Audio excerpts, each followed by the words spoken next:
เลยน้องเสียงน้ำกันเนาะเอาดีใจน้ำโอ้ยทั้งระบ่าวซื้ออันนี้ซื้ออันว่าเผลอมาฝากคนละถุงเด้อโดยลูกหล่ะถือเอาใจเด้อโดยจะพูดว่าโจสิเพชรจำปะจักระบ่าวปรุงให้ได้เอาคำว่ามันจางมันเข้มกะบ่ว่ากันเด้อโดยโอ้ยช่างงามแท้นี่พี่น้องมิดก็แก่เลยนี่หน้าพระชามพังนี่หน้าป้าปอเป็นปุ่มเป็นงูตรงนี้ห่วงหนึ่งนะพี่น้องโอ้โหมึงนี่ช่างลกแท้นี่ปอห่วงหนึ่งเนี่ยนี่พี่น้องมึงนี่และไรเหตุระวางปีนี้กับปีที่ผ่านมานี่เจ้าว่าปีแรกงามกว่าปีนี้บ่ปีนี้แหละปีนี้งามกว่าปีกายนี่เนาะเลยปีกายมันก็อยากขี้ลายนิดนึงปีกายนี่ขี้ได้หน่อยนึงเลยปีนี้นี่ถือว่างามหลายเลยปีกายหยาลายปีกายนี่ปีหยาหน่อยนึงปีนี้ถือว่าหยาหน่อยเนาะพอฉะนั้นแล้วพอแพ้ปีนี้ปีนี้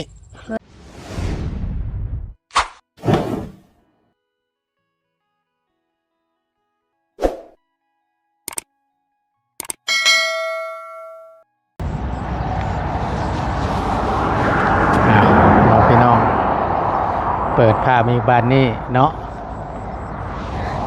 ก่อนอื่นกราบสบายดีและสวัสดีเด้อพี่น้องเด้อสบายดีกันเบิดสุขสู่คนพบเจอกันเนาะในซ่องของประตูนพอดีทั้งประตูนแวะเข้ามาหาทางน้องบุญทวีเพิ่นอีกรอบนึงพี่น้องเอ้ยพอดีทั้งประตูนก็สิเดินทางขึ้นไปพะลานพอดีไปหาทางเมตู้สายยาอายุ6 ปีพี่น้องเลยเนาะเห็นเต็มประตูอายุ7 ปีมานี้กดมาเลยพี่น้องเลย6 ปีอยู่พูนอยู่บ้านเทอมใหญ่เนาะเดี๋ยวประตูสิเข้าไปเยี่ยมยามแล้วอีกอยู่กินข้าวแล้วบ่ยังอยู่สบายดีก่อนเลยจะอยู่กับใครลูกล่ะอยู่คนเดียวนี่ไม่แหนมไอ้เจ้าไปใส่เพิ่นไปเล่นมื้อแรงเพิ่นออกมาเพิ่นไปเด่นบ่โดยเพิ่นสิเอาหมูมานอนนำเพิ่นสิเอาหมูมานอนนำเลยว้ายเนาะเพิ่นแล้วอันนี้แล้วว่าถามก่อนหันหน้ามาเมื่อวานนี่คือจังว่าโชคดีบ่ฮะโชคดีบ่เมื่อวานนี่เลยไล่หยังเมื่อวานนี่นะได้โทรศัพท์บ่ได้ซื้อมาให้ได้โทรศัพท์เบาดีซื้อมาให้เลยดีใจบ่ลูกล่ะเลยเนาะมันก็บ่ได้ญาติกันเท่านั้นแล้วบาดนี้คืนเสียงลิ้นน้ำกันนอนดึกเมื่อคืนนี่บ่เลยนอนเสียงลิ้นน้ำกันเนาะเอาดีใจน้ำโอ้ยทั้งระบ่าวซื้ออันนี้ซื้ออันว่าเผลอมาฝากคนละถุงเด้อโดยลูกหล่ะถือเอาใจเด้อโดยจะพูดว่าโจสิเพชรจำปะจักระบ่าวปรุงให้ได้เอาคำว่ามันจางมันเข้มกะบ่ว่ากันเด้อโดยไปฉันเข้าไปนั่งดินอยู่ในปู่เฮาจังหน่อยเกิบไปใส่เกิบน่ะคือบ่ใส่แน่เกิบอีน้ำอยู่จนคอพ่อฮะอยู่จนคอพ่อบ่เลยนอนลิ้นจับไม่เขาบ่ทันได้กินจ้ำว่าซั่นอึ๊บโอ้ยผู้ให้บ่ได้อยู่นำมื้อนี้เนาะเลยยังบ่ทันเก็บอยู่บ่เฮ้ยพับขึ้นนึกว่าดูล่ะนอนดินบ่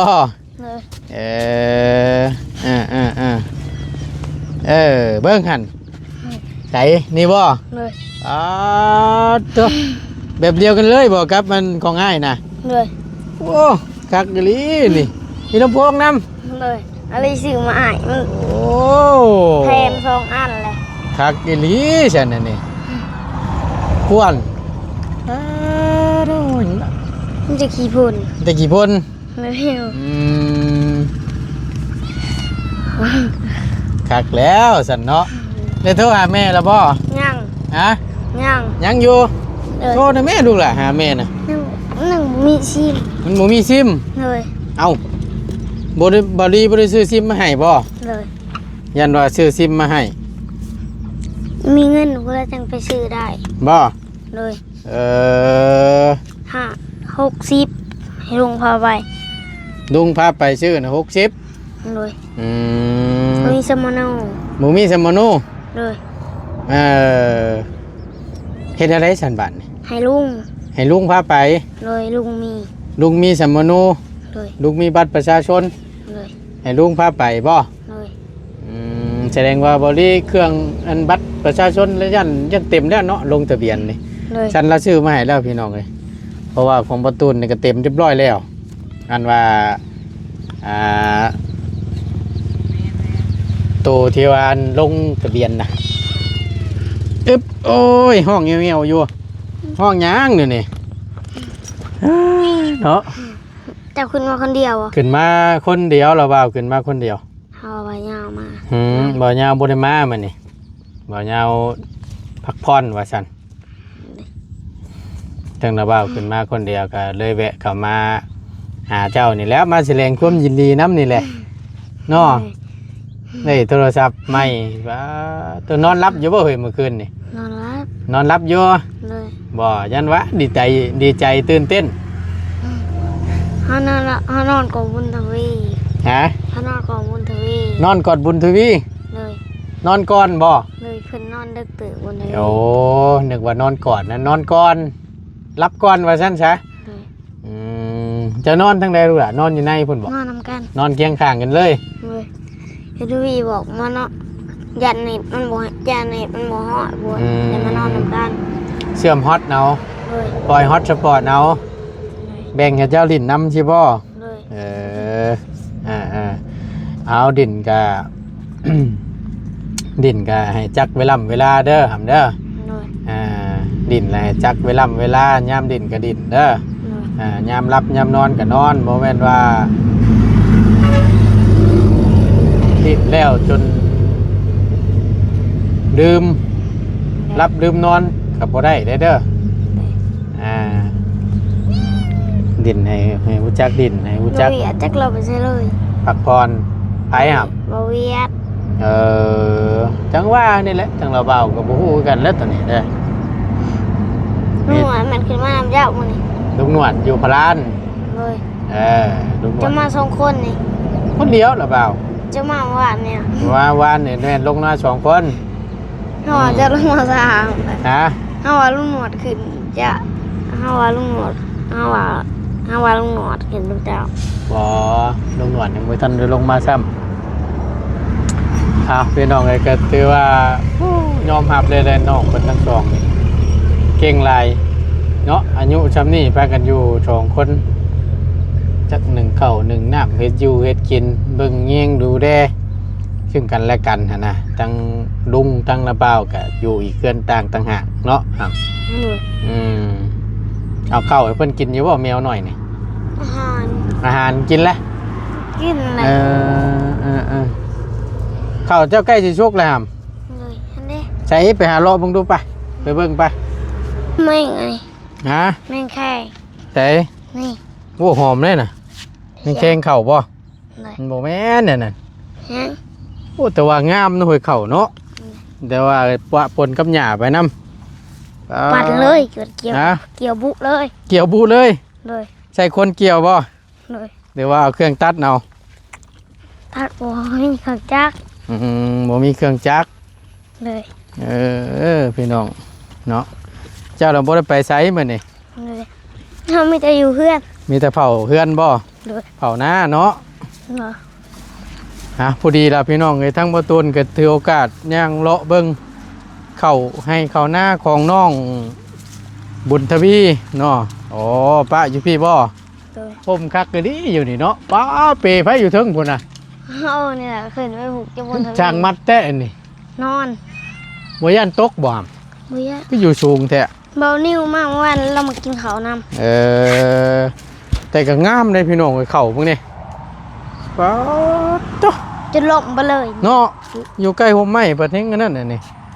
ไปอยู่ใช้ฮอดใช้นาเจ้าน่ะ อันที่หอดต้นมีพญาแล้วก็จับต้นหวายใหญ่ ไปย่างเลาะเบิ่งไปสิได้ฮู้นํกันโอ้ยช่างงามแท้นี่พี่น้อง มึงมิดก็แก่เล มึง ย นี่หน้าพระชามพังนี่ หน้าป้านะ ปอเป็นปุ่มเป็นงูตรงในห่วงหนึงนะพี่น้องเอาหูยมึงนี่ช่างลกแท้อันนี่ปอห่วงหนึงเด้นี่พี่น้องมึงนี่ผู้ หน้าประตูนผู้ โอ้โหมึงนี่พี่น้องเต็มมิดเต็มหน่วยอีหลีนี่งามมาดีเข้าพันยังนี่ลูกละ ข่าว11เข้าพัน11เลยอันนี้ก็ผู้ ตัวเกี่ยวนี่นักมือเหมือบแล้วนี่ก็นาป้าเจ้าบ่ทั้งนี้นะ เลย อันนี้นี่ว่านนะบ่ครับ ดอดอันนี้หวาน อันนี้ยอดบ่นี่นะ เลยอันนี้หวาน ตัวนี้ว่านนาเจ้านี่ว่านบ่ เลย นาเจ้านาป้าเจ้านี่ยอดเอาบ่ เลย โอ้โหงามบ่ดีพี่น้องใช้ฮอดใช้จังนี่เป็นนี่บ่ เต้ละกระต้นว่า ไปเลาะเบิ่งมึงในพังนี่กับพี่น้องงามแฮเลยค่ะ เนาะ เลยเนี่ย บ่ได้ใส่ปุ๋ยบ่หำ ไผ่ นาเจ้าน่ะ ใส่สอบเดียว ใส่สอบเดียว เลย หน้าป้าเจ้าก็ใส่บ่ ใส่ทั้งใส่ลาย โอ้ยดึกดีดิมึงเนี่ยพี่น้องเอ้ยจอนเดบ่ตูนน่ะหน้าบ่ตูนบ่ได้งามซำนี้มึงนี่ ใช่จะดำเอาตูน ลำเอาได้หน้าละเบ้านะ ดอดเป็นยัง หยอดบ่มีเครื่องหยอดใช้จากนี่บ่เริ่มตัวนี้บ่ของเจ้าน่ะ เลย มานี้ เลย โอ้ แล้วแถวหัวเบิดเลย อ่า แถวหัว ฟังทางนี้น่ะเป็นของป้าเจ้าบ่ เลย โอ้งามมื้อนี้เนาะแม่เบ่เลยบ่หำน่ะผู้เลาะลุงพุ่นน่ะ เลยแม่นเบิดแหละ ปอตัว ตะขาให้แหละ บัดเจ้าก็ได้หน่อยเถอะ เก่าให้เนาะ เก้าให้ เลย โอ้เกี่ยว สิบ ไปนี่ ให้ทั้งเห็ดในเฮือน แบ่งพูดนะว่าแล้วกันเนาะอันนี้ได้ใช่ลูกละ ไอ้ หน้าไผนี่ ป้า หน้าป้าเจ้าอีก เลย ฟังทั้งนี้เนาะ เลยมีแต่ให้แหละปู้ อืมคักดีนี่ข้าวพันชีเบ็ดอย่างเดียวบ่ เลย สุดยอดพี่น้องเอ้ย ลายเห็นเลย งามเนาะ เลย กาบ่สิได้จักชอบปีนี่ เมื่อรุดสาว ฮะ รุดสาว บ่รุดเช้าบ่ เลย เช้าชอบนี่เนาะ ปีกายนี่หยอด ปีกายนี่หยอดเอา ปีกายยังได้สาว ปีกายนี่ยอดน่ะได้เช้า ด้วย ปีนี้ ปีนี้ได้สาวงามเห็น เดี๋ยวเราเอาสิถาม ตามที่เจ้าได้เห็นและได้เห็นระหว่างปีนี้กับปีที่ผ่านมานี่ เจ้าว่าปีแรกงามกว่า ปีนี้ ปีนี้บ่ ปีนี้แหละ ปีนี้งามกว่าปีกายนี่เนาะ เลยปีกายมันก็อยากขี้ลายนิดนึงปีกาย ปีกายนี่คิดได้หน่อยนึง เลย ปีนี้นี่ถือว่างามหลาย เลย เขา ปีกายนี่ปีกายหยาลายปีกายนี่ เออ ปีหยา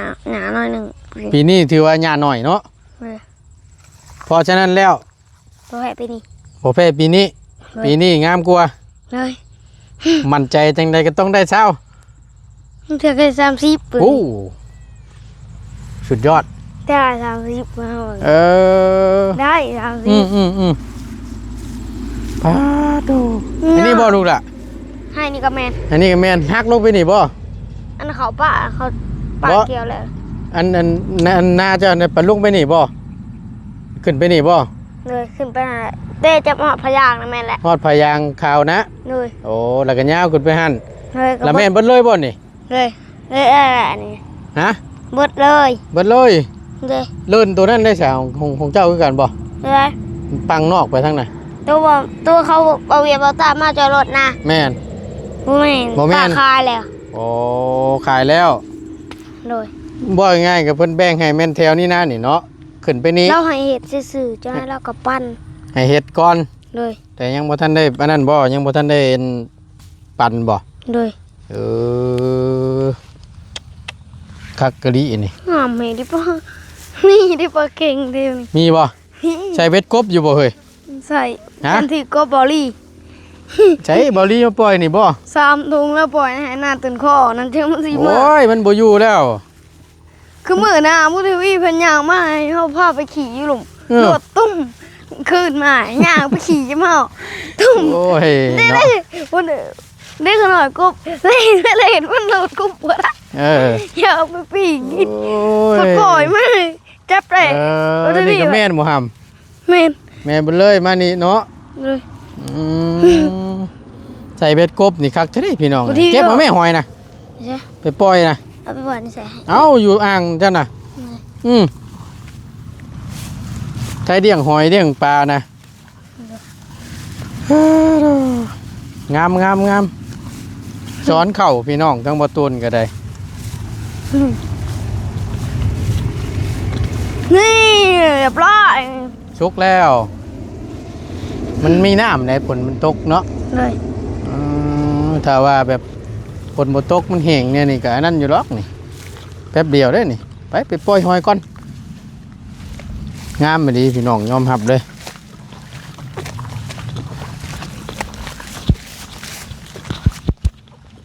เสียมนี่แหละเฮือนซันลันเป็นกับพี่น้องเลยช่างพ่อกับแม่ก็ดงไปสู่การสู่งานอีกครั้งหนึ่งเนาะฮะไม่ใช่อันไหนดูล่ะไปใช้ไปหนังใช่ว้าบัวได้ไปใช้ไปหนังตรงขอบวะบ้าเห็นแล้วโอเคเลยพูดแล้วไปกินเพลพูดแล้วไปเดี๋ยวมันสิอืดไว้ให้อ้ายเจ้าถุงหนึ่งเด้อไว้ให้อ้ายเจ้าถุงหนึ่งเราบ่าวซื้อมาฝากจะไปใช้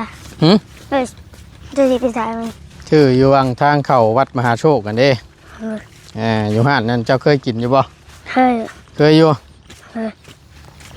จางเข้มหรือจังใดโบติระเบ้าเด้อระเบ้ากะให้บูถึกได้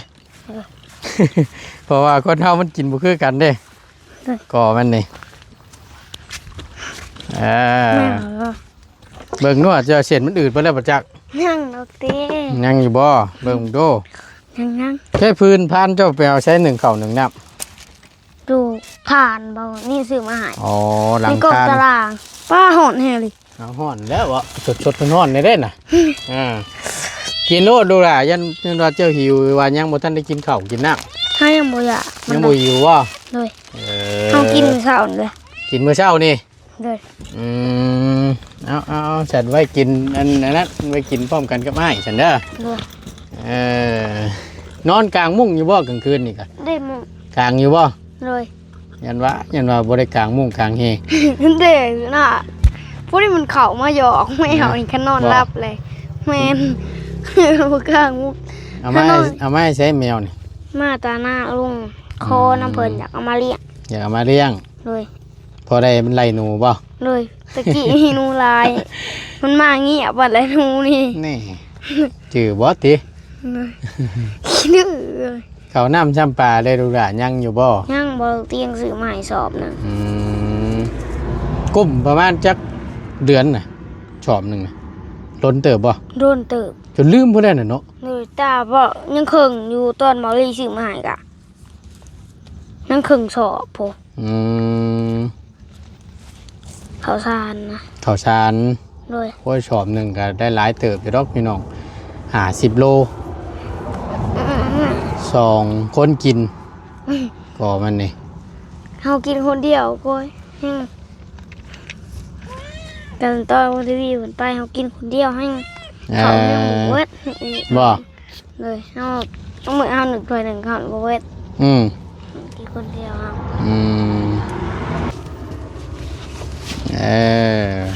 ปกติแล้วกินผู้เดียวเนาะ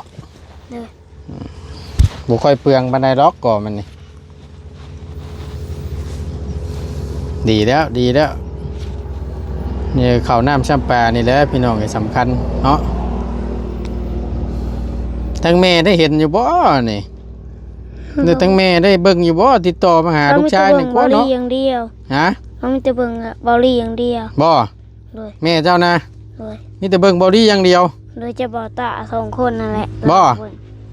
แล้วกันบาดนี่บ่เห็นบ่ได้เบิ่งช่องระบาวซั่มติเฮาบ่ฮู้2 เจ้าฮะเราฮู้2 เจ้าเราบ่ฮู้ช่อง YouTube ระบาวบ่แม่เจ้าหั่นใดป่าตอนเราเดี่ยวกันชันบาทนี่เอาโลโปเข้าก็แม่นโบจักเลยนะนี่เนาะโบทันเหตุการณ์แล้วสันคำบอกนั่นนะแต่บอลลี่อย่างเดียวนึกว่าติดตามเพื่อได้โบแมนฉันเนาะ โอ้ยเนาะ ก็ เอาก็ได้แวะเข้ามาหาเพิ่นอีกคอมหนึงพี่น้องเนาะทั้งอ้ายคำเพิ่นบ่สิมาน่ะ เสือกกระข้ามชิโมงอะไรเพิ่นมา 3-4 โมง เลย อื ลุง ม หนวดมากยันลุงหนวดลงมาเจ้าเลยประจักษ์ บ่เราบ่าวสิขึ้นไปพุ่นได้ไปนอนอยู่เชฟปูนโมเมนต์เชฟปูนนอนอยู่พะลาน ลุงหนวดดิ นุกนวลก็นอนอยู่พุ่นแล้ว มืออื่นพระเจ้าลงมา จังว่ายังบ่พาบอกตัวนี้ขึ้นไปเบิ่งก่อน เลย ถ้าเห็นละบ่าวแวะมาหาอีกแม่เมื่อนั้นแหละ เลย เออโอ้ยเนาะเอาจังไรก็ขอแสดงความยินดีน้ำอีกครั้งหนึ่งได้โทรศัพท์ใหม่เด้อมีแต่ว่าให้รักษาเบิ่งแย่งเอาเด้อผู้รักผู้ใหญ่เพิ่นชื่อให้เด้อหำเด้อ เลย ใช่ก็ให้มันฮู้จักใช้ฮู้จักกันเบิ่งฮู้จักดินเด้อ เลย อย่าไปดินจนเกินก็บ่ดีได้เด้อโทรศัพท์นี่ก็สำคัญระมัดระวังในการใช้เด้อใช้ให้ทิศทางที่ดีมันก็ดีใช้ไปในทิศทางที่มันบ่ดีมันก็บ่ดีได้เด้อ เราสากเฮ็ดเต็มโลกไอ้ฮือปิดเครื่องก็เมียน อย่าไปเฮ็ดแนวมันบ่ดีได้เด้อ เลย มันเป็น